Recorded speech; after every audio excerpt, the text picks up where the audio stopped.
This is Steve Holmes streaming live from the drum room, August 27th, 2023. It's been a great week.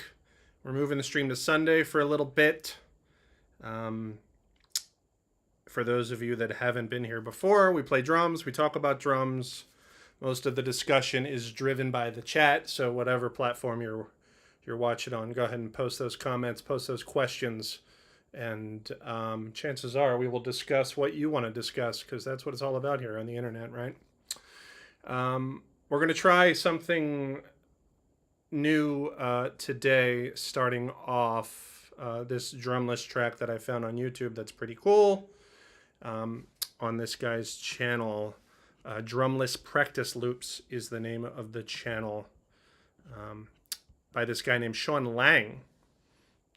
Who's got a lot of great play-along tracks. SeanLang.com, SeanLang.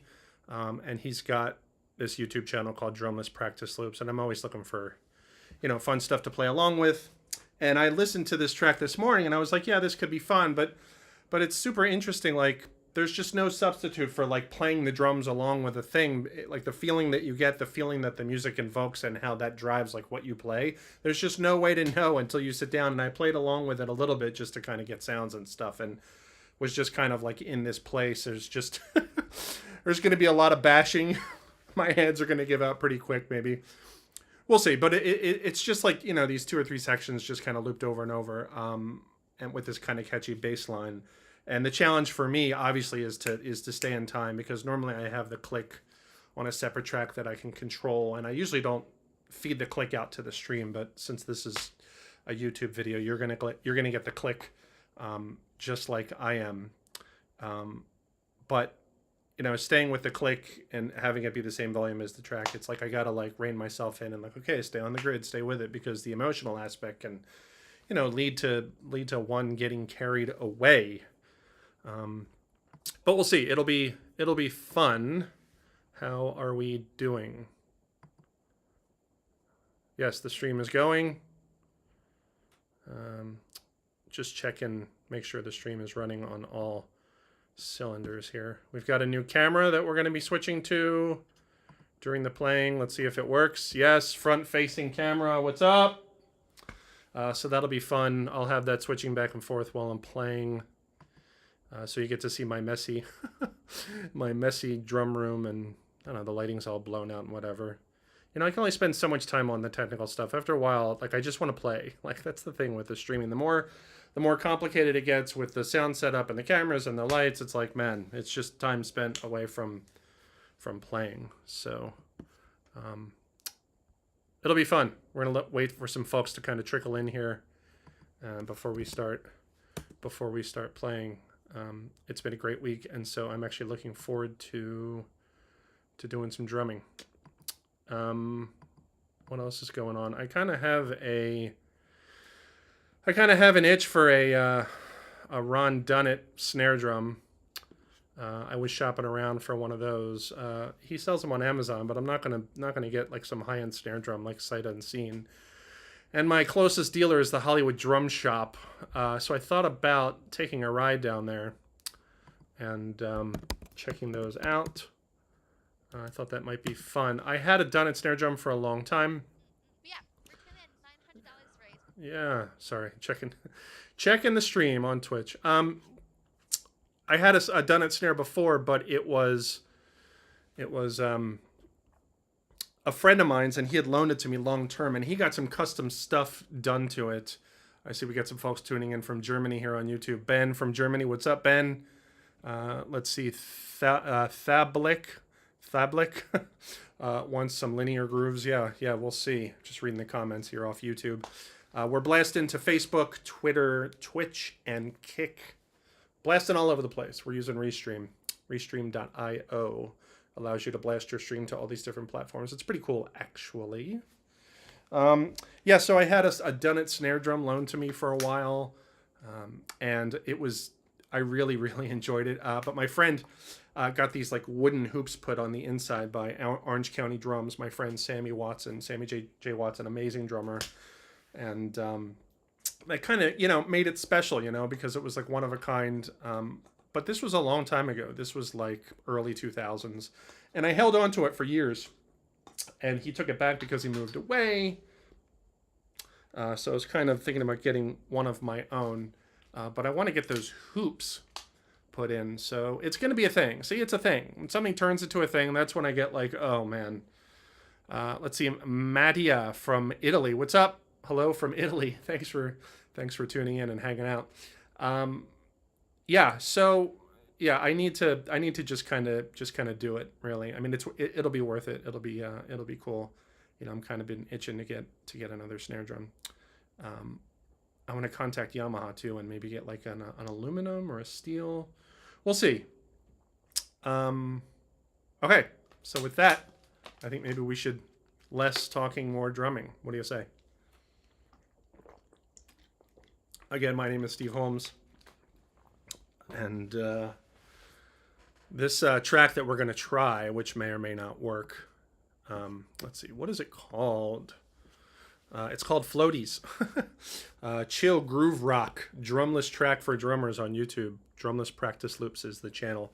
So we're gonna try this. It'll be kind of a new thing. I anticipate the bandwidth, you know, of the YouTube video may actually affect the bandwidth of me uploading. Whatever, we'll see. It's about just trying stuff and what I like to call figure it out studios. So let me know how it sounds. Let me know how it looks. Just let me know. All right, so bear with me. Let's get this started.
All right.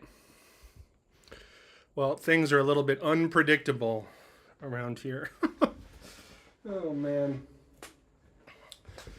Talk about a momentum killer, man. That YouTube video, like, it just went and just stops. And it's interesting because, like, I wanted to loop it, but you can't. I'd have to, like, download the track and blah, blah, blah. Anyways, what's up, folks? My name is Steve Holmes. Thanks for hanging out. We're playing drums here in the Los Angeles area in the drum room. Pardon my perspiring. Hope everyone's having a great weekend. The weather here is beautiful, actually, although it's a bit hot. So, cheers. Here's to drumming. Let's talk about drums.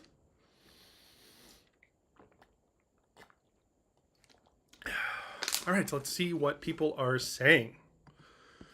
It's time to read comments. Let's see. Hi from Germany. Hi from Italy. Hello. Let's see. Al on YouTube says, love your traditional grip. Thank you, sir. Chanix says, watching from Dubai. Chnix says, watching from Dubai. Thanks for hanging out. Wow. Hi from Germany, says Michael on YouTube. Thank you. Let's see who else. Ben on YouTube says, have you ever tried online jamming?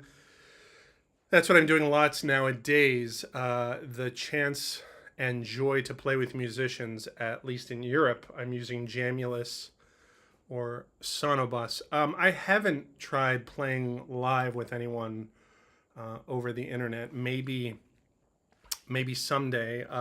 I've done so much playing with people in real life that I mean, if I'm gonna, do something like that, then it would have to be that. I'd have to be playing with other people. And I understand that's not possible for some. And I'm glad that the technology exists. The fact that people can play along with other people over the internet, like, it's just bananas. So really glad that that technology exists. I haven't tried it. Maybe someday. We'll see. Bruno Cruz on YouTube says your floor tom sounds awesome. Thank you, Bruno. I actually did tweak it a little bit earlier. Before I started, I spent some time just kind of getting drum sounds. On the last stream, we had this crazy thing where I think the right overhead was like the cable or something. It was only giving like half a signal or no signal at all. And like halfway through the stream, like I played really loud, like floor tom and cymbal, boo, and all of a sudden the mic came alive and the whole thing just kind of like went out of whack for a second. Anyways, for all I know, that's happening all over the place, and I don't know it. So yeah, thanks for the compliment. It's a work in progress. The drum sound, it's challenging for me to get a good drum sound in real time. And for those that are curious, just to quickly show like the setup here, the mics are going into this old Presonus Sapphire 40, Focusrite Sapphire 40, Sapphire Pro 40. Mics are going in this. This is going into the Apollo Twin X optical, or ADAT as it's called. It's sending all 8 channels to this. This is basically a little computer, which is crazy because it processes all the effects in real time, which is why it's great for streaming. So this is going Thunderbolt into this laptop, and then the interface allows you to set all kinds of effects to each channel and then send that in real time. And I'm sending that as an audio source to OBS for streaming. So that's how that is working. It's working out. I mean, I'd love to get a real engineer, actually. I thought about like literally hiring an engineer to come in here and like help me tweak sounds. But it sucks because there's no isolation booth, and so every time you want to change the sound, you have to like record yourself, like, make an adjustment, record yourself again and make an adjustment, and so it's a little bit more tedious than I'd like. Let's see what other comments. Normalized audio on YouTube, what's up? Normalized audio has been tons of these streams. Thanks for the support, Normalized Audio. I love that name. D2 says hi from Poland on YouTube. Jesse Morgan says, I love those shuffles. Keep them coming. Oh, yeah. Yeah, the shuffle stuff is fun. I've been doing a lot of shuffle stuff lately. I released that video on my YouTube channel that kind of play along to that Sinead O'Connor, Nothing Compares to You. Because that song was stuck in my head for a while, and you know, Sinead recently passed, and I wanted to kind of, you know, just kind of get that out and pay tribute to her. And so for those that haven't seen my channel on YouTube, please check it out. Please subscribe if you're inclined. There's tons of videos on there, tons of educational content, all for free. I'm trying to get the subscriber count up. So please check that out. Let's see. Damien Quadro on YouTube says, a student of mine was allowed by a previous instructor to play left-footed when he clearly is right-footed. He also claims to be left-handed, but how can I help him determine what's better for him? Wow, that's that's a tough one.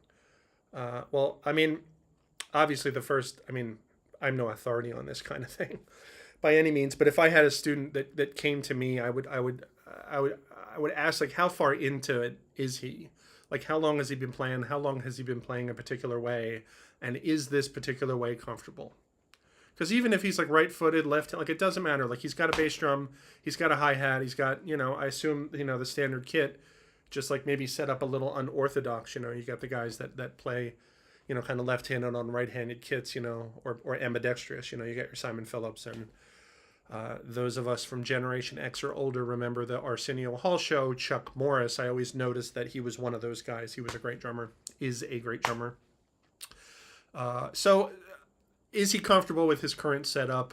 Is it working for him? And if so, then just build on it, you know, because going back and kind of resetting yourself is going to be, it's going to be a thing. It's going to really take a while.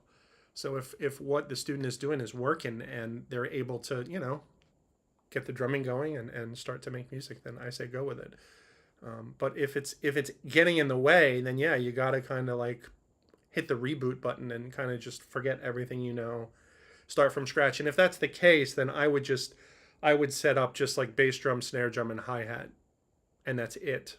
If you need to kind of refocus on the foundation of like, okay, right hands, right-footed, you know, or left hand and left-footed, whatever, like just set up the basic bass drum, hi-hat, snare drum, and just get that foundation, you know, get comfortable on the grooves, and maybe then introduce a ride cymbal, like wherever you want to put it, you know, like start from kind of the beginning and just kind of relay that foundation of concrete and then build upon it. So that was for Damien asking about a student who is not sure if he's right-handed, left-footed, whatever. Let's see. Worldwide Ghosts, Total Beast of a Player on YouTube. Thank you very much. D2 says, I love your play. Thank you, D2.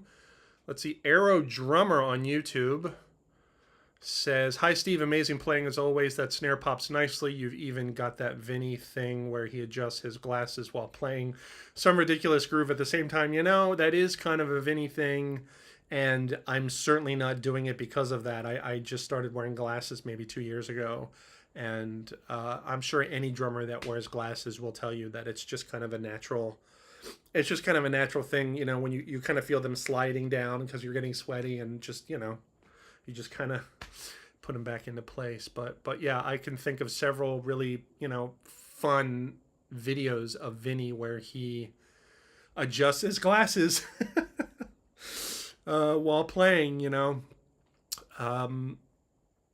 Sting's 40th birthday at the Hollywood Bowl. The whole concert's on YouTube. It's on the Soul Cages tour. Sting's 40th. Or 30th, maybe? Anyway, it's his birthday concert at the Hollywood Bowl, if you look that up. And they do Message in a Bottle. And it has, like, the biggest goosh of all time. The goosh is like Floor Tom and China together. Goosh, right? I love the goosh. And towards the end of the tune, you know, where Sting is like, I walked out this morning, don't believe what I saw. Like that part. There's a big build-up leading to that where Vinny's playing really busy. And then they come out to that part that I just sang. And he plays this double stroke on the hi-hat. He's like, boost doors. He just this huge gush. And afterwards, like after the shockwave like leaves the drum kit, like he readjusts his glass. It's just classic Vinny. Love that clip. Let's see. Dirk says hi from Germany on YouTube. Emmett is back on Facebook. Emmett, what's up? Hope you're doing well, man. 30-minute shed, toasty in there. Yeah, I know it is toasty in there. I have an air conditioner. Actually, I'm going to turn on the air conditioner while we're talking because I know you're going to be able to hear it. You're going to be able to hear it, but I don't care. It's okay if you can hear it while we're talking, but not if while we're playing, obviously. So like whenever I'm not playing, I try to turn this thing on. And I thought about getting like one of those like fans, you know, like underneath the kit to like blow my hair while I'm playing, like Randy Castillo style, you know. Oh man, those rock guys with the fans, I just love that stuff. Let's see. Trying to read this name on YouTube. Dissentian01. Let's see, is suggesting we look up someone. Okay. Starting to say hello. Argentina. Wow, Damien on Argentina. Thanks for the answer, Steve. Really admire you. Thank you. Let's see, Jeff Hemsley on YouTube says hello from London. It's 9 p.m. there. Man, speaking of across the pond, I just saw a clip from my buddy Mark Pusey on the road with who is Mark playing with? That really famous pop singer. Oh, I'm looking it up. I'm not. Mark Pusey. Who? Oh, Ed Sheeran's. Ed Sheeran. Yeah, Mark is on the road with Ed Sheeran, and Mark and I hung out years ago. We know each other from, we were both on my drumming forum, houseofdrumming.com. So Mark, you're a big enough name now to where I'm dropping your name. Like, that's what it's come to, buddy.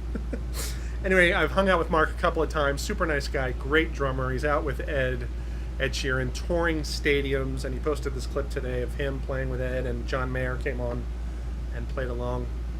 And it was a great clip, and then I got to wondering, like, man, John Mayer is like, he, like, for better or for worse, he's really smart with the, like, staying visible, you know. Obviously the guy loves playing music. He's playing with all these big name bands.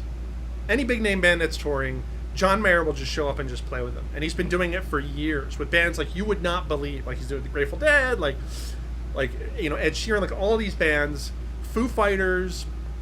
I went to the Catalina Bar and Grill years ago and saw the Corea Electric Band reunion with Weckl and Eric Marienthal, John Patitucci, Frank Cabali, Chick Corea, the original Electric Band, and John Mayer sat in. I couldn't believe it. I was like, really? This band? John knows. He knows what's up. He knows what's up. You know, they did, I believe they did Blues for Miles, right? Which is, you know, a tune that seems like he'd be able to play along to, you know. I mean, obviously the music in that band is really difficult, and who knows, maybe John can smoke all that stuff. The point being is when he sat in, they did Blues for Miles off the Electric Band 2, which is actually Mike Miller, Jimmy Earl, and Gary Novak with Marienthal and Chick. If anyone does not have the Chick Corea Electric Band 2 recording, get it. It's amazing, amazing drumming, really cool fusion music. Lots of backbeat and swing stuff back and forth. Anyways, so John Mayer played that tune at Catalina, and then they were done, and then he starts to get off the stage, and they're like, no, stay. And then they did Gotta Match. I was like, oh, okay, here we go, John Mayer. Right, John Mayer, Gotta Match. I mean, he just played it safe, man. I remember, like, he hung out, he played, but I remember kind of watching him and Gambali, and, you know, Gambali was super gracious, and it was fun, actually. It was cool. It was cool that he did that. Yes, John Mayer did Gotta Match, Emmett. It was bananas. Like, he played Blues for Miles, which is like, right? Yes, it is insane. By the way, speaking of Chick Corea, for a long time, the Chick Corea Electric Band recordings were not available on streaming services. They just got re-released by whatever Chick's latest label is. His, you know, obviously rest in peace, Chick, but his organization, they recently released all the Chick Corea Electric Band stuff on all of the streaming.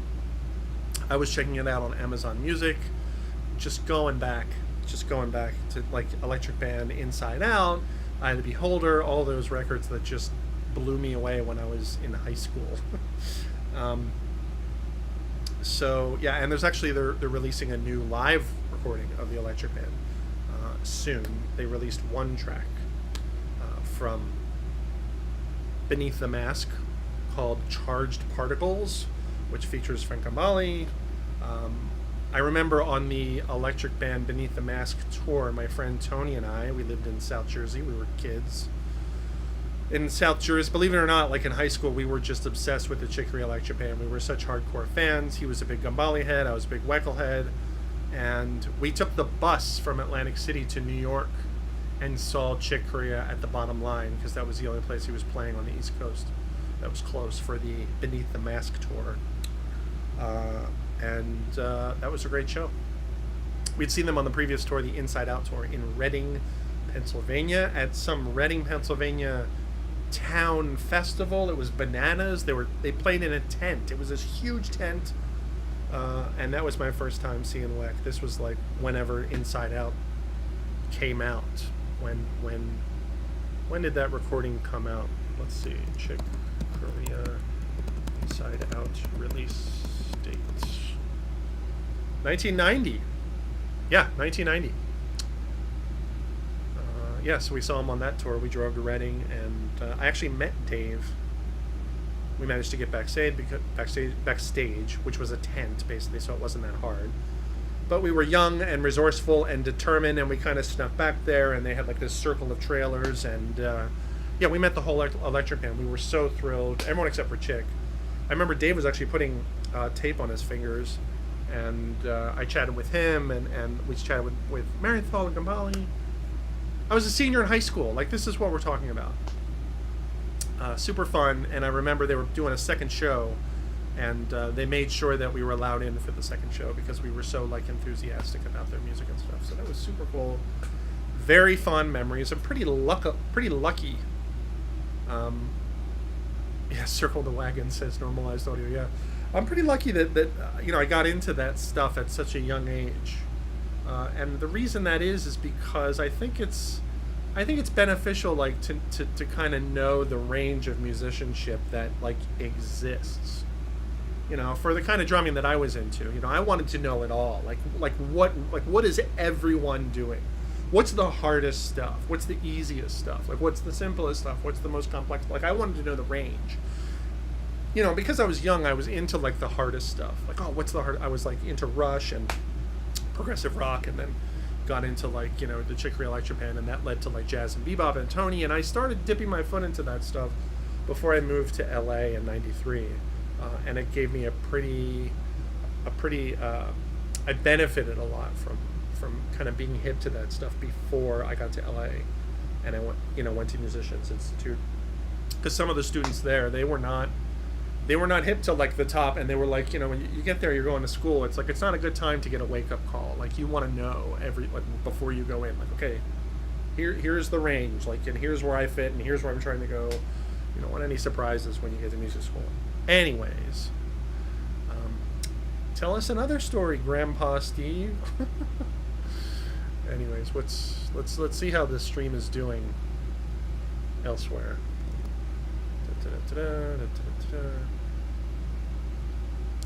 Hey, according to Facebook, it's Dom Famularo's birthday. That's cool. Happy birthday, Dom Famularo. I saw Dom in clinic. Also, this was like mid to late 80s. It was Dom Famularo and Liberty DeVito, who was touring with Billy Joel at the time. And they did a clinic together, and this was in Berlin, New Jersey, at a music store called the Music Place, which was the big happening music store in our area. It wasn't even in our area. We had to like drive like a whole hour to get there, but it was fun, back then. You go on an adventure, go to music stores and hang out. This is what we did.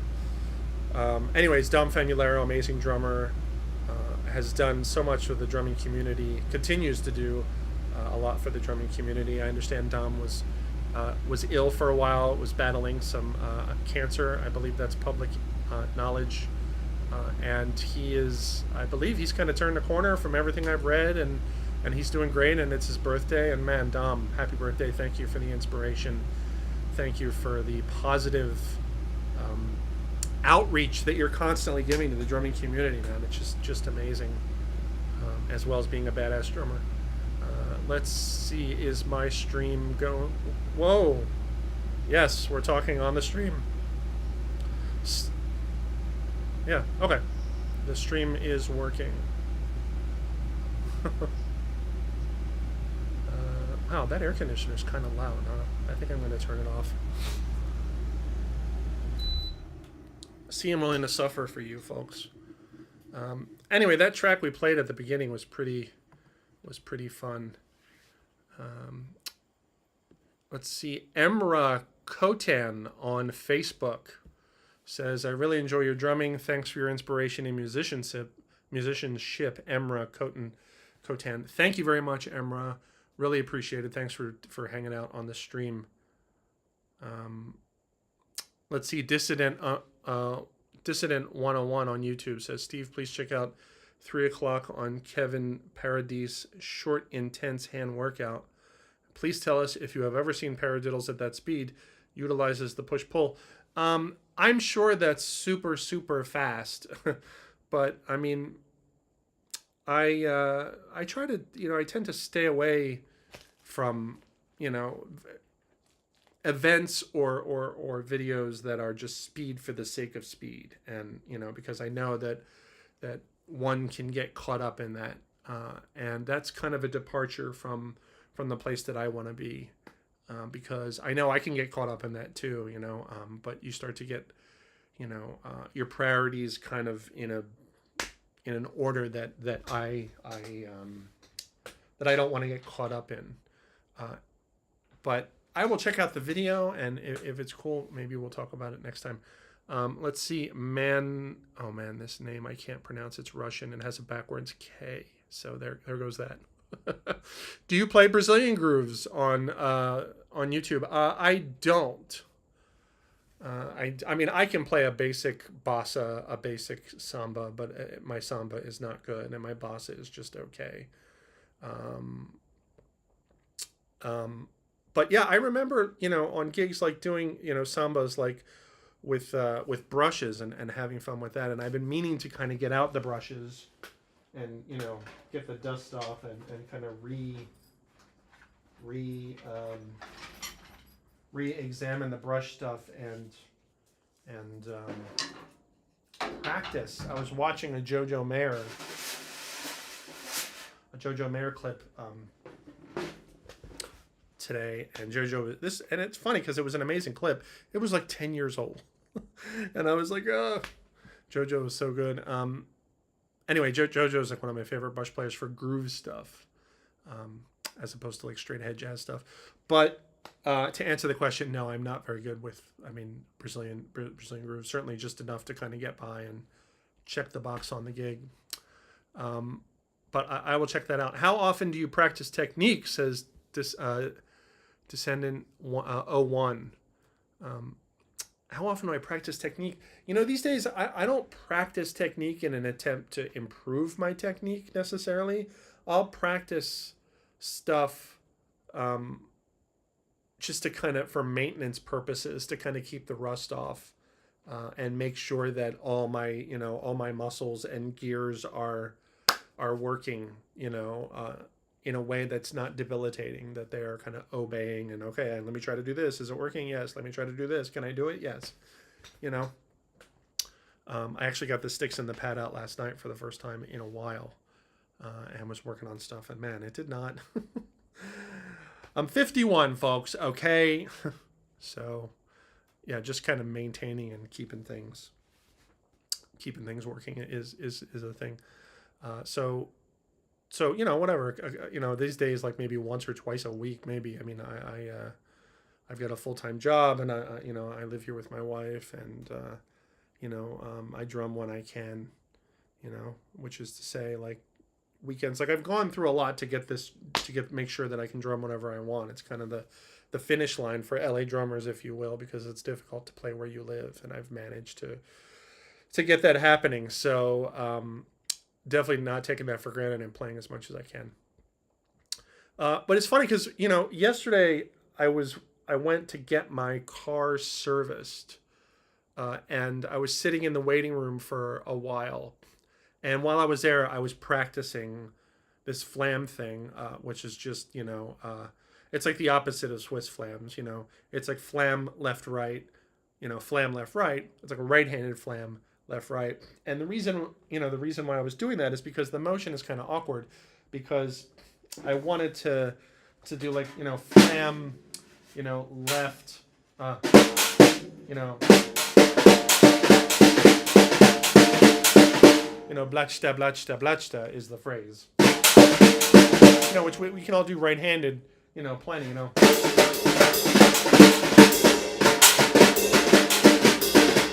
Yeah. Right, that kind of thing. But like, I want to be able to do it left-handed so that I can like do it on the hi-hat, while the hi-hat's kind of open. But that motion, that left-handed motion, is like difficult. So the point being is, I did that thing that I sometimes talk about, where I spent a lot of time practicing like with just my hands on the chair, because it helps. Like, that's practicing. Like, you're developing muscle memory, and your brain is getting used to like what that phrase feels like. And I actually made it a point to play that phrase a little bit at the beginning of the stream. But let's try to do it. Let's see like how well, the practicing kind of helped with that. So it's a 3-note grouping, and I'll practice that over like triplets, but also over 16th notes. So again, just like, right-handed flam, left, right, flam, left, right, and that first left, the idea is to put it on like some of these cymbals here on the left side. So let's try that and see how it feels.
Man, I'm doing, when I play those 2 notes with my right hand, like da da da da da, I can tell that I'm not playing that in the same way that I would other phrases that are kind of right-handed lead, like da da da, like playing the shuffle or playing, other kind of flam things.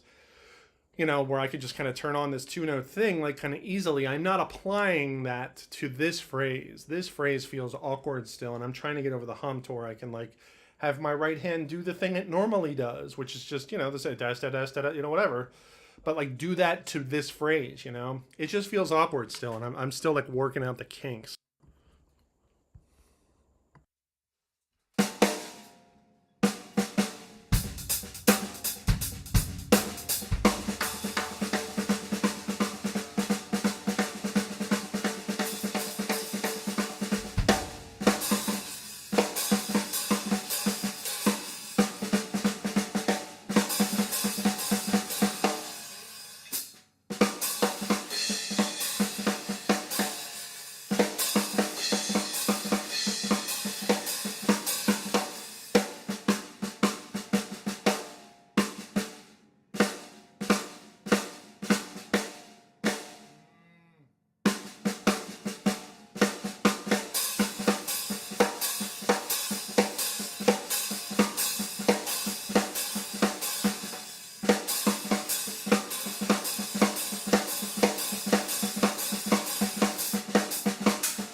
It's interesting because it's not the bluzda.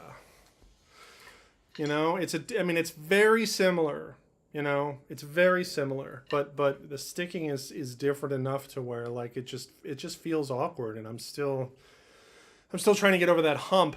You know, the flam is like there's no cymbals on the flam. It's just on the drum. You know, it's a right-handed flam, brat, and then that left afterwards is like accented.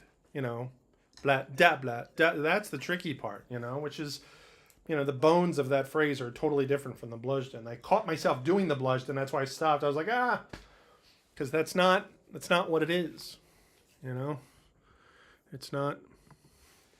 It's not the bludgeon. Okay.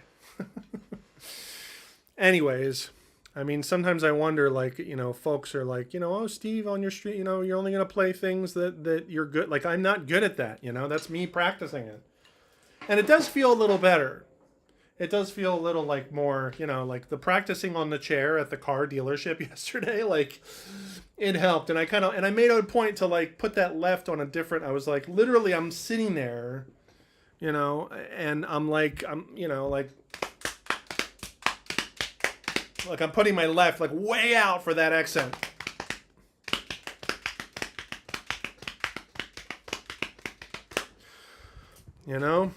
I know there's a little delay because I have the drum mics on still. Let's kill that. Okay. Anyways, that stuff can help, because people talk about the ladder, and I practice the ladder a lot, like off the kit, like right hand, left foot, left hand, right foot, the ladder we call it. I practice that a lot, like off the kit, like in any place where I can play, where I can hear my feet. Let's see. Johan on YouTube says Weckl was so inspirational in those years and still is. Yes, agreed. Let's see. You can pronounce my name as Max. Okay, cool. Best wishes from Russia. Thank you, Max. I appreciate it. Normalized Audio says Dom Famularo has some nice pad routines. I believe it because I know Dom has studied with. I think he studied with Chapin, and I'm sure like tons of other guys. But yeah, and then Dom used to be traditional grip. He changed to match grip, and he's got crazy feet, man. Let's see. Racer X says, "Hey guys, I hope Steve doesn't mind. Get in the comment section when Drummer World drops content, and let's get our man Steve on the show." On the Drummer World. Okay, yeah. Let's see. Ryan Cox says, "Random question: what role, if any, do you think double bass has in jazz?" Man, I mean that's not the question. That's not the question. The question is not what role does this instrument have in this music for me. The question is like, what is the context? It's possible that like one song in particular like really benefits from. It could be a jazz bass drum. It could be like if Ari Honig had a double pedal. Do you think it would sound bad? No, it wouldn't. Ari would come up with a cool way to make it work because he would put it in the right context. Anyone that's not familiar with Ari Honig, check him out. Arihoenig, I believe. Ari Honig, amazing jazz drummer on the East Coast. The guy how do you describe Ari's playing? He personifies the music while he plays the drums, and you can hear the music in the drums while he plays. He always knows exactly where he is. He's not just drumming along with the tune. Like, he's playing the tune on the drums. Ari is bananas. I love that guy's playing. Except his energy level. But, like, he's with these guys, these East Coast jazzers, man. They're just, like, their volume range is, like, they have these small kits and, they don't hit very hard. I mean, they can hit hard. You know what I'm saying. But, yeah, Ari is just amazing. Check him out. Amazing with polyrhythms, knows all the polyrhythms, all the rates, this over that. He knows all of it, and he uses it for playing music. He's amazing. So that's my answer to the question: does double bass have a place in jazz? I mean, it's about the musical context. You know, you put a timpani, you know, in the right tune, played in the right way, and sure, it'll work. You know, in the right hands, in the right context, it will work. That's the answer. Let's see. Hey, Steve, play the most famous foot, right, left, right, right, right, left, right, right, lick. Do do. Boo, boo, boo, boo. What? There's 3 rights in a row on there. Woder. Woder on YouTube. Woder. Foot, right, left, right. Right, right. Left, right, right. There's two, I think you have your sticking off there. You have 3 rights in a row there. If that's the right sticking, then I'm not familiar with that. With that lick. Normalized audio says lots of notes, of course. Let's see. This is why I've been working on open close technique for the past. Can you do them hand to hand? Let's see. Emmett says daboosh, daboosh, daboosh, daboosh. Yes. You just muted. Wait, did I just mute the audio? Oh my god. Wow. It's been a while since I did that. Sorry. I muted the wrong one. I left the drum mics on and I turned off the laptop one. Man. Hate when I do that. Apologies. Man, I gave a good answer to the question too. Someone asked about double bass in jazz and does it have a place, and I gave a really good answer, which I'm going to give again because I had the microphone off. I said that wasn't the right question. You know, does double bass work in jazz? The answer is, you know, if the right person plays it in the right context, then any instrument will work in jazz. You know, if you give Ari Honig a double pedal, he's going to make it work. And anyone that's not familiar with Ari Honig needs to check him out. These East Coast jazz guys are amazing, and Ari is just Arihoenig. Ari personifies the music when he's playing. When he's playing with a band, Ari isn't playing the drums like along with the music. He's playing the music on the drums. I love that guy's playing. Anyways, so yeah, does double bass have a place in jazz? Sure, in the right hands, in the right context. That's the answer. Racer X says, Steve, if you don't mind, get in the comment section for the Drummer World drops content, and let's get our man Steve on the show. Thank you for the support. Sorry for muting the audio. Oh, jeez. Audio mute. Let's see. Attenuated your drum microphones are. You can see how attenuated. Yeah, my drum microphones. I hear the room mics. Yeah, we hear you 100%. Yeah, okay. Let's see. I mean the one you record many, many years ago. Ari's the band leader. Yeah, Woder, you're talking about a particular lick on a video I did a while ago. I think you're talking about that Gadd lick, right? Doodle-doo-dot, doodle-doo-dot. Let me see the sticking again. You asked about a particular sticking.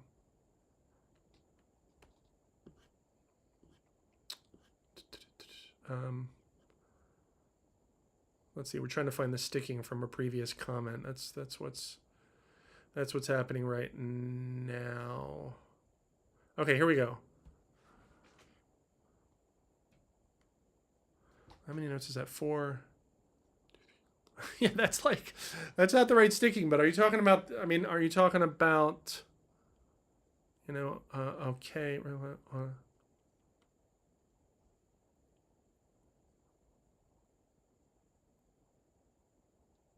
Oh yeah, I think your sticking is backwards, but I think you're talking about this one.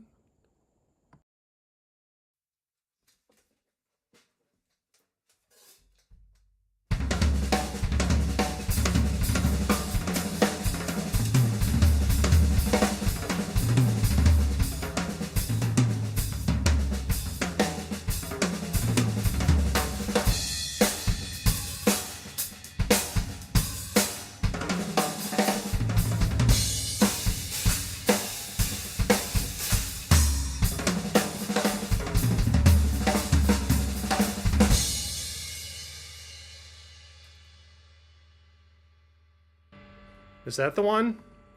Is that the one we're talking about? We talked about that recently. Yes, your sticking is wrong, Woder. Let's see. Arthur on YouTube says, hi, guys. Hello, Archer. Thanks for hanging out. Let's see how we're doing here. There we go. All right, we've got some time today, so I tried to do this since 12 years ago and I can't go fast. Yes, well, getting the right sticking helps. You know, it's foot right left, right left left. Foot right left, right left left. That's all that lick is. I should have explained it like that on that video actually.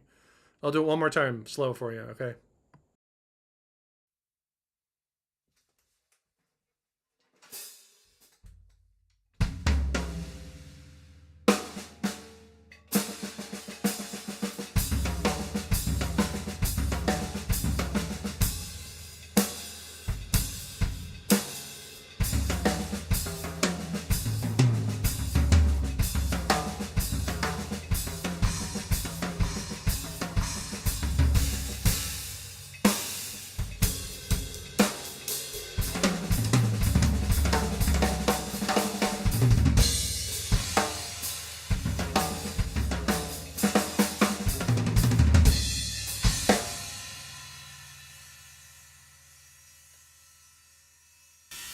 All right.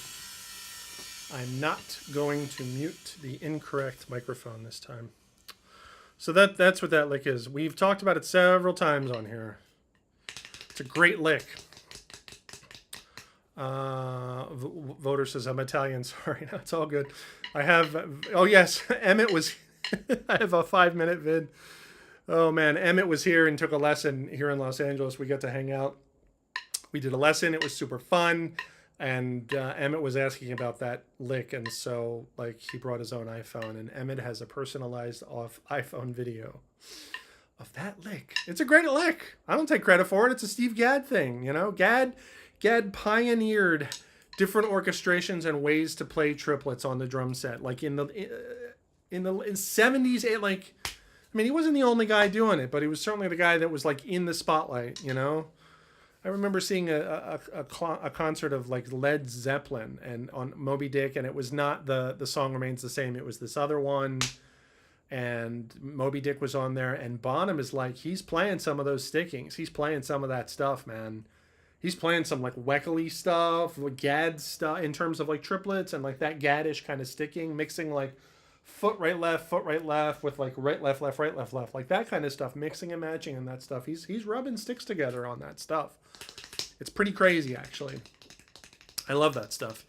Let's see. Ryan Cox on YouTube says, does Dave Elicht still have a lockout down the hall from you? Any chance you could get him on a video? He's a killer player. Yes, Dave is a killer player. Him and I had our lockout studios in the same building a long time ago. That has not been the case for, geez, maybe 10 years. It's been a long time since that was the case. But it was this really like, there's lockout studios all over LA, and it's interesting, these rundown buildings that have them. And this was a place on by the 405 and the 10. And it was convenient because I was working in West LA. I was working in Santa Monica at that time. And that's how I met Dave. I had a room there, and he already had a room there, and it was like it was on the second floor. There was no elevator, so we had to haul our gear up these steps. It was horrible. But it was fun, and Dave and I hung out a few times while I was there, and super nice guy, super great player. And I haven't spoken to him in a while. The last time I saw Dave was at a Zach Dadzinger concert at the Blue Whale, which is not around anymore, unfortunately. Anyways, yeah, Dave still does a lot of teaching. I follow him on various social media. Dave does a lot of teaching still, and he appears to have a lot of success with it.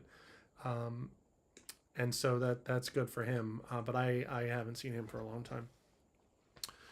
Let's see. Could you try that sticking hand to hand? Flam right left, flam left right. Oh, yeah, alternating flam tap taps, says Dissentient. Yeah, I mean flam left right. I don't know about like orchestrating it on the kit, but yeah, that's a fun one. Flam left right. Let's try it. Should we do the iPhone cam for this?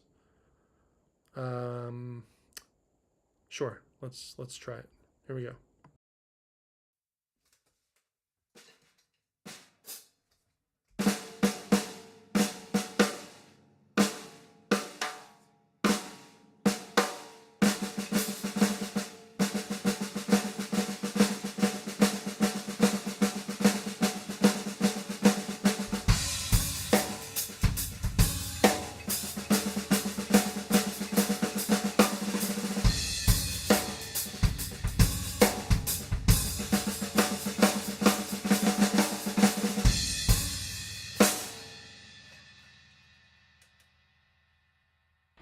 There you go. I did it. See, that's how you practice stuff. Play the groove, play the thing. Play the groove, play the thing. Put the thing in a phrase. Play groove, play the phrase. That's how you do that, you know? Yeah, flam right, left, right. Pretty uncomfortable sticking, actually. But fun. It's fun taking rudimental requests. Because I can't, you know, I can't do a lot of that stuff. I have my stuff just like everyone else, you know? I have my stuff. Normalized audio says tough stuff. Yes, agreed.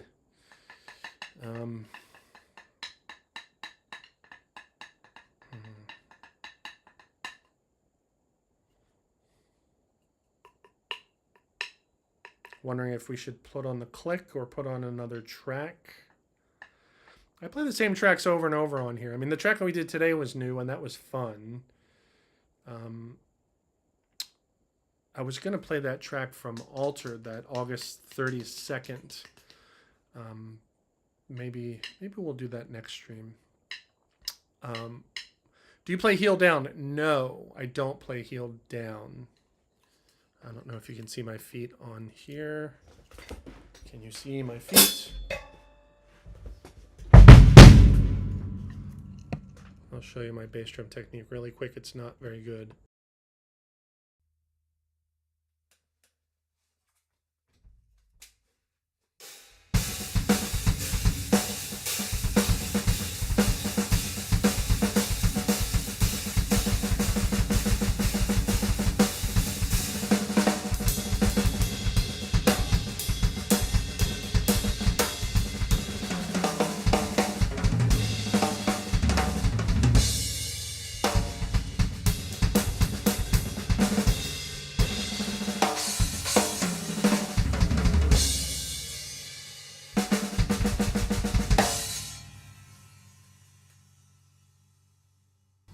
There you go. Doubles and singles. Actually, for double bass stuff, I mean, I suck at double bass, but this is what it looks like.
Yeah, 80s double bass licks.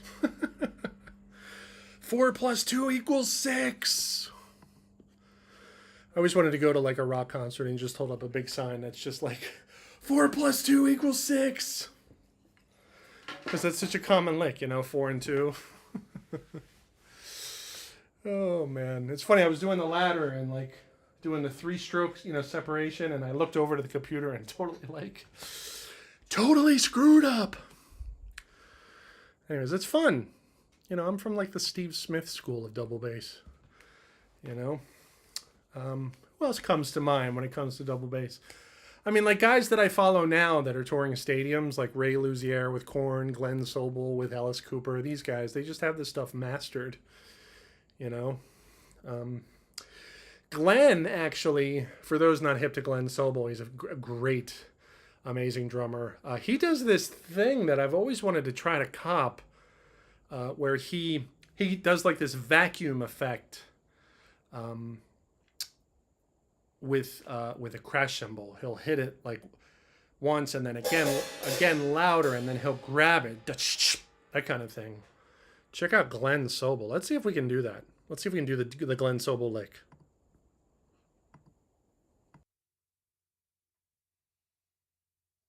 That's not gonna work. Yeah, this will work.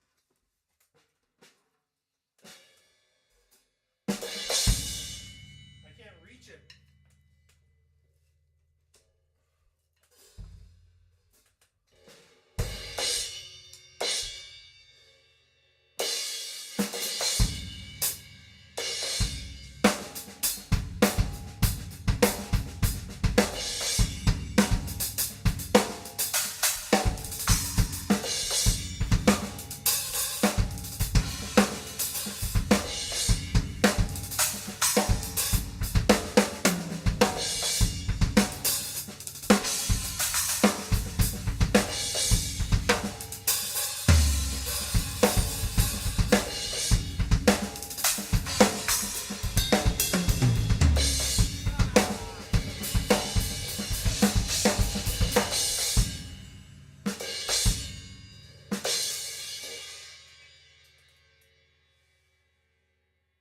Yeah, and I think he does this thing where he hits it down and then hits it up again.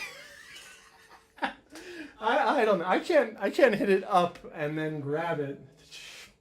Did you hit it up and then grab it on the way? I don't know. These rock tricks are funny. Let's try it.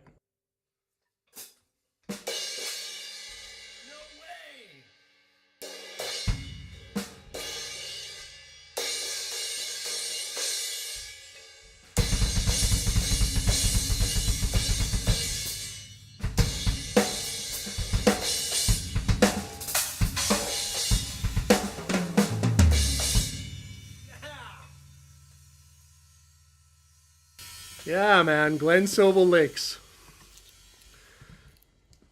I met that guy a few times. He was a substitute teacher at Musicians Institute. And back then, we were all like blown away. He actually subbed for Ray. It's funny. Those are the two guys that I mentioned. Ray was a teacher there, too. The guy playing with Korn. I can only take so much of that music, you know? But like the drumming is great. Like Glenn's drumming is great.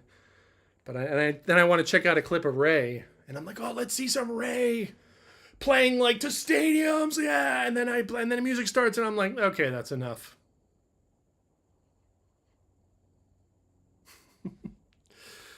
I'm a music snob, okay? Most people are. Probably wouldn't be so snobbish if I was getting that paycheck. Oh man, Ray's a super nice guy, though. I'm not saying anything bad. These guys are amazing drummers. They're making amazing living playing drums for stadiums full of people. Like here I am in my friggin' house, streaming on YouTube. So, gotta push in there. Yeah, Thomas Lang School of Double Bass and playing double strokes. Oh man, yes, Emmett, the double bass on the. I've literally never tried double bass with my feet. You know, the thing is, like, for me, step one is like, when you see a thing, you're like, oh, dude, I want to be the guy that can do that. That's step one. Because it takes time to learn how to do that stuff, you know? It takes time to you know, practice and get good at it, you know? Especially something like double stroke rolls on your, you know, like, yeah, I don't want to. You know whose double bass stuff I love is DiCenso. Dave DiCenso. Because he adds it to his flowing. He'll like play these fluent rolls down. And I've actually tried this recently. Where he'll and on the floor tom, like 4 notes or whatever. And then the final 4 notes of the fill will be with his feet. Like do do do do boo boo boo boo. Bam. But the thing is, you got to play a 5th note for the downbeat of 1. And I suck at that. So you can watch me suck at it. Let's try it. Let's see. Jeff Hemsley on YouTube says, do you use any of the Max Roach type hi-hat licks, butt end tip and stuff I've seen Weckl sprinkle in his playing? Not really. like, stick under the hi-hat and like that kind of thing. Not really. I mean, I've tried the side stick thing that I was actually coincidentally Dom Famularo, since we were talking about him. I tried that, and I'm pretty sure that's a Max thing as well, right? The this thing, like, I haven't done this in years, so I'm not gonna be able to do it, but.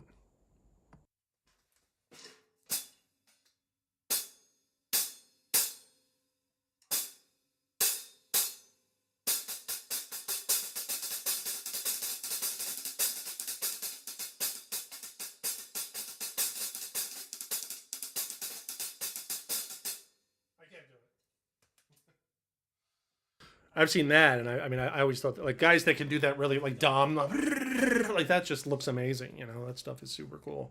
I can't do that though. What were we gonna try? Oh yeah, we're gonna try like the like double bass notes at the end of a fill. Like let's see if we can do one at a reasonable tempo. It's that fifth note on the feet that kills me, because you got to play 3 in a row with the feet to do that. It's like 1, 2, 3, 4, 5, right? So it's your right foot is doing 3 notes in a row, which, now that I say it out loud, shouldn't be too hard, but whatever. Let's see. Let's see how hard it is.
My double bass sucks. It's fun though. Like, I hear it, like when I hear guys like DiCenso like roll down the kit, and like they end it with their feet playing the final 4 notes. Like that's where I'm like, oh man, that stuff's super cool. I mean, so that's the thing, is like I hear that, I'm like, okay, I wouldn't mind being the guy that does that, but I'm like, I don't have any phrases that come to mind. Like, I had to force myself to stop like an 8th note early, so or a quarter note early, so I can play like, 4 notes with the floor tom and 4 notes with the bass drum, so those are 8/30 seconds, so that'll get you a quarter note. So I have to stop myself and fit those in. And then I tried to turn on like my paradiddle 30-second note stuff, which I like doing, and then finish that with like the 4 notes, or the 5 notes actually, like we said.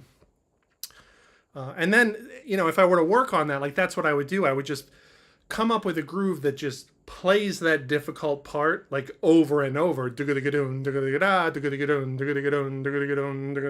you're forcing yourself to play those 3 notes in a row, and that's the challenging part for me. For that is those 3 notes with my right foot, and so that's another, just talking about practicing routine at this point, because people ask about that all the time, like isolating the problem with, the problem aspect of what you're trying to do. Like, why is that hard? It's hard because I have to do 3 notes in a row with my left foot, not because I have to do 2 notes in a row with my left foot. That's kind of easy, right? 3 notes in a row, it might be a little challenging. And so, okay, if that's the case, then just play grooves where you play 3 notes in a row with your right foot, because it's basically practicing the same thing. Like, let's try that.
See, again, like right there towards the end, tried to do the thing where like the roll ended with the feet, but it's hard. But that's me working on it. Like, that's what I would be doing if I was practicing that stuff. All right, double bass. Who would have thought working on the double bass today? Let's see. Lick, lick, lick, then 4E and a 1. Yes. Emmett, that's funny. Let's turn the air back on.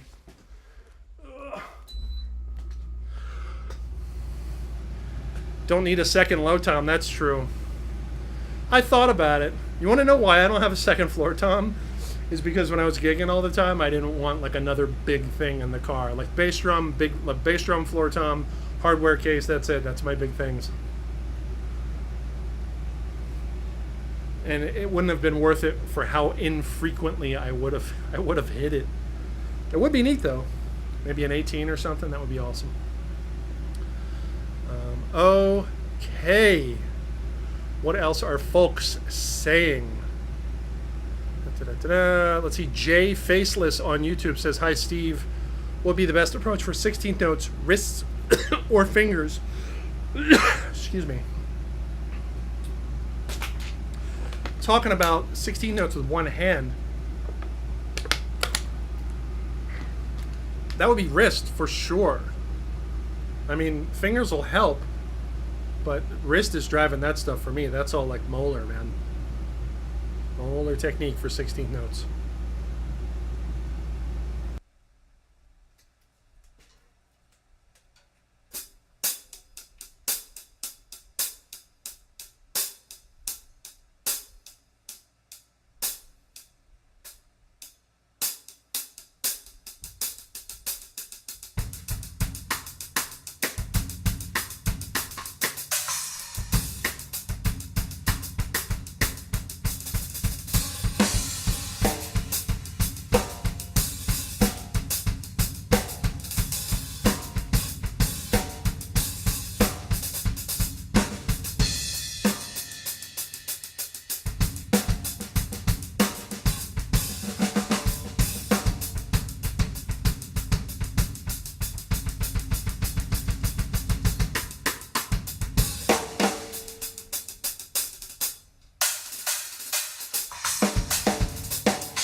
Yeah, 16 notes with one hand, that's all molar. It's all molar. There's tons of videos about the molar technique out there. We certainly don't need me explaining it again. There's tons of videos out there about that stuff, but that's like a quick demo of it. Let's see, Easy-O on YouTube says, "Hi, I ask you a question. When you have to quickly change from cross stick to traditional, how do you do it? Do you have any recommendations, especially for playing reggae or Stuart Copeland stuff?" Man, just whatever. Like, I mean, I never really thought about it. I don't have like a really anything I've practiced on that. And if you are going to practice that stuff, you got to practice, like, come up with a groove that uses the cross stick and the snare drum, and just, you know, play that groove over and over. You know, what does that look like? Let's see.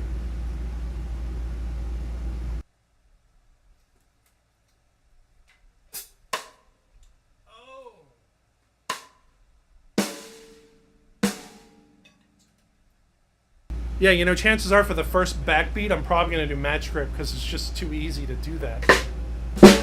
And then flip it around for the next one, you know? Like, let's see.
Yeah, I mean, at that point, I mean, just doing traditional grip on that first backbeat after the cross stick, you're just making it hard for yourself. You know, I would just, you know, do the match grip. If you have to go back and forth, I would just do match grip, you know. I mean, it's challenging to do the you know, cross stick traditional, like you saw, you know, like it's possible, but like I don't know what the benefit of doing that would be, where you could just like make it easier for yourself. I believe that's the first time I've ever answered that question. Let's see. Looks like you use the full leg motion technique instead of ankle. Yes. You know what? That goes back to my rock days, man. I don't know if that's a good thing now that you call that out. Dissension 01 on YouTube. Looks like yeah, I do. I mean, I'm pretty heavy-legged. Is that a word? So, yeah. I mean, I'm confident in my ability to play with dynamics, but at normal tone, yeah, I'm pretty heavy-footed actually, which can be a blessing and a curse. Let's see, Ezio. I sincerely thank you and congratulations also because I read that you are also a game developer as well as a devastating drummer. Thank you, Ezio on YouTube. Yes, I am a game designer at Infinity Ward. I'm a scripter, is what's called a scripter. I work on the single-player campaign of the Modern Warfare games, Modern Warfare 1, Modern Warfare 2.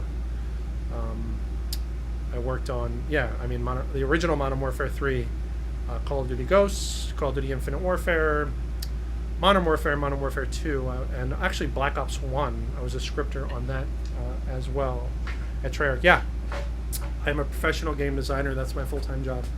I'm pretty lucky. Designing games, playing drums. I've got an amazing wife. I've got the best dog ever. I'm very fortunate, actually. Very fortunate. Let's see. Stephen Turner on YouTube says, "Hi Steve, listening from the UK, going back to Vinny. Have you seen the video of where he completely flicks his glasses off with the tip of a stick and just continues playing?" Awesome. Yes, I agree. I have seen that. I believe it's with Jeff Beck. Actually, there's a couple. There's another one with Herbie too, where his glasses come off. I've seen like literally every Vinny YouTube video. Every Vinny YouTube video that comes up in my feed shows that it's played already. I've seen all of them. Like, it's kind of bananas, actually. Let's see, Emmett. Let's see, second floor tom for the towel. Yes, exactly. Oh man, William Lucy on YouTube says, "Love your technique. Not to sound disrespectful, maybe clean those cymbals up. It will sound better." For sure. You know, I used that recently. I was typing to someone and I was like, "Respectfully, comma, feedback." And they gave it right back to me. They were like, "Well, respectfully," you know, it was funny. Sure. Yeah, maybe we'll clean the cymbals one day. Let's see. Dishenet says, "Hey, can you think of solid kick-ass trino in a figure 8 motion?" No, I don't know what you mean by that. "Have you ever tried broken bass drum pattern to improve your double kick?" No. Oh, the Brocken bass drum pattern. No. Should I Google that really quick? The Brocken bass drum pattern. Let's see what Google says about it.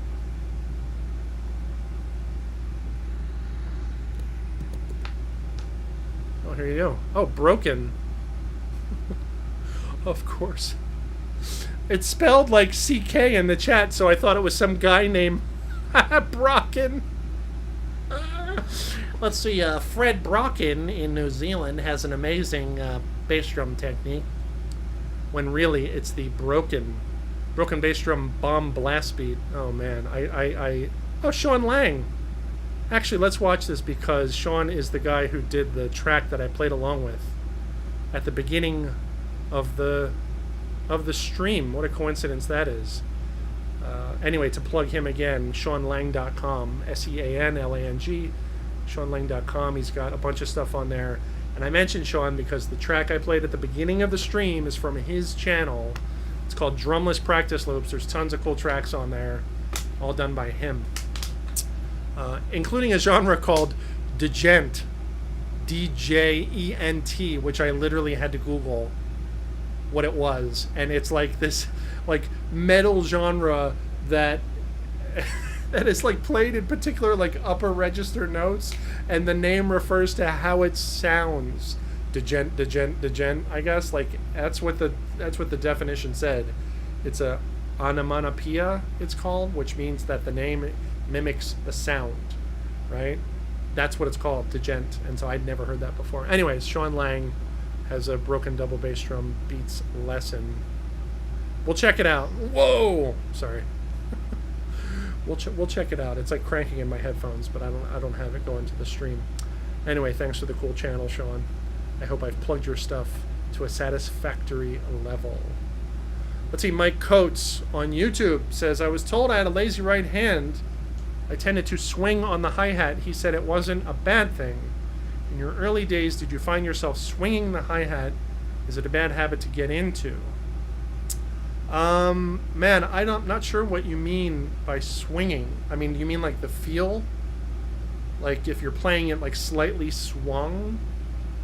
Mike, I mean, anything that you don't intend to do is bad, in my opinion. Anything that especially something that's going to affect the feel of the groove, which is going to affect the music. Like if you're playing a straight eighth tune and you start to like swing the hi-hat a little bit, like that's going to drastically affect how that tune comes across. And if that's your goal and you're doing it on purpose, then boom, that's the end. But if it's not on purpose, it's just this thing that kind of happens by accident, that's bad. You would need to get control over that kind of thing. You know, what you want to do is in your playing, there should be a knob that's like 0 and 1. 0 is straight, 1 is completely swung. And you want to have control over turning that knob to like 0.3, 0.5, 0.6, 0.7, all across your playing. You know, like anything that you play, it's like, oh, if it's straight and you want to be like, all right, let's swing it a little bit. You know, you want to have complete control over playing straight versus playing swung, especially when it comes to your groove, man. You don't want that to be accidental at all. You want to have complete control over that. So yeah, those are my thoughts on that. Let's see, Ryan Cox says, would love to see you play down that Jeff Beal song you touched on a few weeks ago, the 1 in 5 with the muted trumpet. Yes, The Watchers. Oh wait, you know what? I could have sworn that was the name of the tune, but then when I went back and watched, I think that's actually not the name. Let's see, Jeff Beal, 3 Graces. All right, here's a complete. I saw Isabella. The Watchers, is that? Yes, it's called The Watchers. Yeah, I mean, maybe, geez. You know, I would have to do is put that tune through the Moises app and get the drums out of there. That's how you get you remove the drums from any track. If you have the track, if you have the MP3, you can get the drums completely removed with the Moises app. Have you guys seen this? I mean, the good version, like you have to subscribe to, MOISES, Moises. All right, you point it to a track, and it'll process the track and bring it back with individual faders for all the instruments. It's crazy. You can turn down the drums, turn down the vocals. Like for my "Nothing Compares to You" track, that's how I got rid of the drums. And then months ago, I played along with that REM track, "The One I Love," because I couldn't get that song out of my head. I mean, I want to play it in here, but as soon as I play copyrighted music on the stream, then the ad revenue does not go to me anymore. It goes to the copyright. So I don't want to play any of those tracks at the moment. Normally I don't mind doing that, but we're towards the end of the stream here, so we might as well, like, you know. Anyways, yes, that's a super cool track for folks that are not familiar with Jeff Beal. 3 Graces is the name of the CD. It's on YouTube. I would encourage you to check it out there because it's not on the streaming. I haven't found 3 Graces on streaming. It's Vinny and Dave on the whole thing. And back in the day when I went to MI in 93, my roommate Kurt brought this CD to my attention. And back then we had fun, like going track by track and trying to guess who was who. You know, was it Weck? Was it Vinny? You know, nowadays I would be able to like instantly tell. But back then we were like, ooh, you know, who is it? But The Watchers is in 5. The theme of the tune is this really cool bass pattern. There's a guitar solo, there's a trumpet solo, and Vinny plays really tastefully on there. Definitely check out The Watchers. What else? Oh, I saw Isabella, track 3 on there, is another tune that's just a masterclass. A masterclass in 6/8 4/4 phrasing together. It's one of those tunes where Vinny keeps the cross stick on the quarter note almost the whole time and plays these beautiful little hi-hat embellishments that are kind of triplet based all throughout. Yeah, put on the headphones and like really pay attention to like the little opening and closing. I mean, Vinny's like one of the only guys I think that has taken like the Stuart Copeland hi-hat phrasing thing and kind of taken it to the next level, which doesn't, isn't surprising considering how long they played with Sting. Like he had to dive into that stuff and kind of do his thing with it for decades, and so of course that's the case. Anyways, Jeff Beal, Three Graces, I Saw Isabella, and The Watchers. Two of my favorite, some of my favorite Vinny playing. And like I always say, I mean, in a perfect world, I would love to just interview Vinny, get in a room with him, and just, because the question always, like, you ask about these tunes, and the answer is always like, oh, I don't remember, which is fine because it was decades ago, and so I'd want to play it, like, okay, let's listen for like just listen to this track, and that'll shake you in the memory. Oh yes, I remember now, and this, and the bass player this, and the tune that, and the recording that, blah blah. Like, that would be amazing. I would love to do that with like some of my favorite drummers. That would be fantastic. I was listening yesterday in the car on the way back from the car dealership to Mama Chola from Steve Kahn Public Access. Man! And even now, I'm like, yeah, I know that tune's amazing, whatever. But then you turn it on and you listen, and you're like, oh, like I literally out loud in the car several times, I literally said, come on. Come on. Weck's playing on there is ridiculous. Pioneering 6/8 ride cymbal, hi-hat at the same time, X-hat. Like, say what you will about that stuff, man, but the drumming is just ridiculous. And the production on that CD is really good too. And you know what else I love about that CD is Manola Bandrena, is that how you say his last name? Badrina? He plays percussion on there, but he's also singing all over that record, and he's like chanting this cool, crazy stuff, even during like the straight ahead tunes. There's like 2 tunes on there that are straight ahead swing, and Manola's like yelling in the back, he's chanting in the background. It sounds so cool. I don't know. I mean, some people might think that music is dated and stuff, but that record in particular is kind of a unicorn. Steve Kahn, Public Access, with Weckl, Anthony Jackson, Manola on percussion, Steve Kahn on guitar, Mama Chola. And it's one of the few tracks that I can think of where Weck actually solos in odd meter. And it's old too, man. Like, I guarantee Weck would be like, I have no idea about that session. I have no recollection of it whatsoever. This is another one of those tunes I'd want to sit down and like play for him and be like, dude, start talking about this. This demands an explanation. We require an explanation for this kind of drumming. Like, what was that session like? What did you think of that music?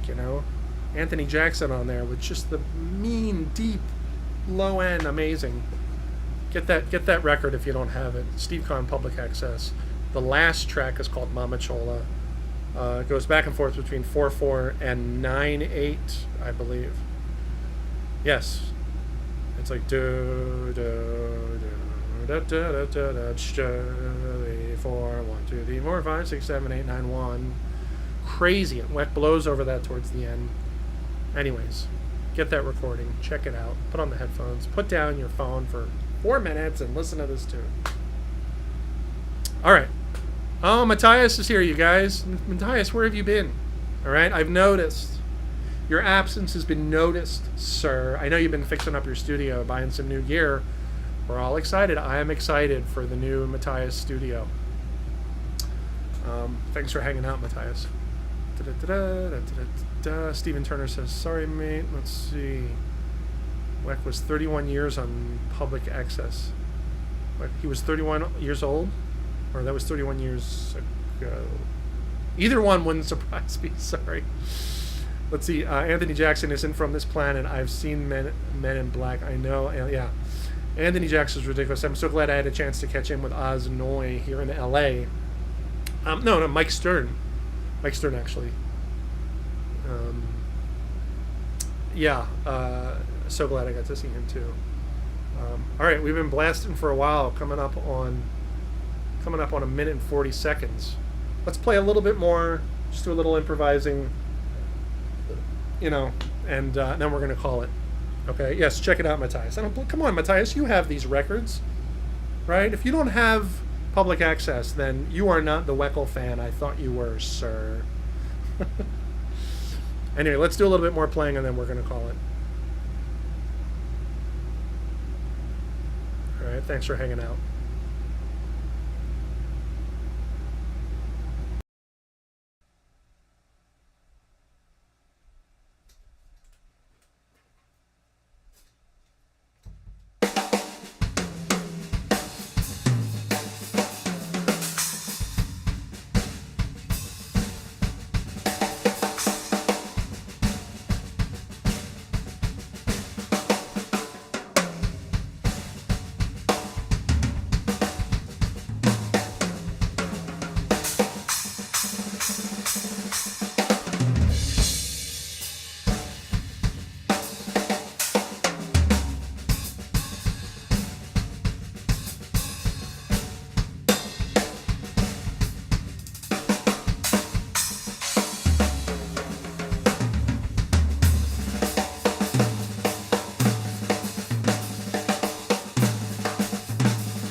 That was not a good ending. Oh man, I was gonna stick with that buzz theme, like and I was gonna end with that, but then I just turned on the ladder and just, oh man, what a horrible ending. Anyways, I think we're gonna call it. Thanks for hanging out. Support is appreciated. If you're on YouTube, click that super. Allows you to donate, make a contribution that way. I'm also on steveholmes@paypal.com. Yeah, available for online lessons. If anyone has any questions about this stuff, we'll probably do another stream, I don't know, in the next weekend or the weekend after. Anyway, it was fun. This was good. It's good to get it out, you know? It's all about getting it out. All right? All right, final reading of the comments here. Let's see, Matthias says, could it be that the drum mix or panning is a bit on the right side? The left channel is quite, yeah, there's one of the cables is like going out or so. I don't know. I need to look into it. Matthias, thank you. You've got keen ears. I hear you though. It's the Focusrite interface. It seems to be peaking channel 2. Look at you on the camera checking out the one of the overheads. Like, I need to replace the cable, man, because sometimes it goes out and comes. I need to replace the cable. Thank you. What is the splash? This is a Oriental 11-inch Oriental trash. That's what this is. This is pretty old. I don't know if they make this anymore. Anyways, I'm gonna go have some lunch. Hang out with my dog. Thanks for hanging out, folks. My name is